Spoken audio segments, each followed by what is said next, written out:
Everyone, welcome back to my channel. ভোটের দিনের ভিডিওটা আজকে আমি তোমাদের সঙ্গে শেয়ার করছি। তো ভোটের দিনকে একদম সকাল সকাল চা খেয়ে চলে গেছিলাম ভোট দিতে। ভেবেছিলাম একটু ফাঁকা পাবো, কিন্তু গিয়ে দেখলাম ততক্ষণে পড়ে গেছে লম্বা লাইন। যাই হোক, তারপর আমি আর মা ভোট দিয়ে বেরিয়ে ভোটের ম্যান্ডেটারি সেলফিটা তুলে নিলাম। তারপর বাড়িতে ফিরে মা রান্না বসিয়ে দিল। তারপর সেই ছোটবেলার মতন মা আমাকে বাটিতে তুলে মাংস কষা খেতে দিয়েছিল।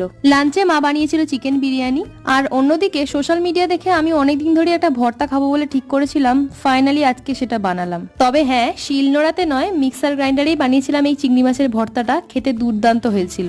সাদা ভাত দিয়ে চিংড়ি মাছের ভর্তাটা মেখে খাওয়ার পর মা সার্ভ করলো গরম গরম চিকেন বিরিয়ানি। আর বাড়ির বিরিয়ানি তো আমার সবসময়ের জন্য পছন্দের। তার কারণ হলো বাড়ির বিরিয়ানি খুব বেশি রিচ হয় না, তার সঙ্গে যত খুশি তত প্লেট খাওয়া যায়। আর এই বিষয়ে তোমরা কে কে আমার সঙ্গে একমত অবশ্যই কমেন্ট করে জানিও। দুপুরে এরকম একটা হেভি লাঞ্চ করার পর সন্ধ্যাবেলা বানিয়েছিলাম টকঝাল মিষ্টি নিমকি মাখা। সারাদিন এত খেয়েছি যে আসলে ছুটিটা ভোটের জন্য ছিল নাকি খাওয়ার জন্য সেটাই বুঝতে পারছিলাম।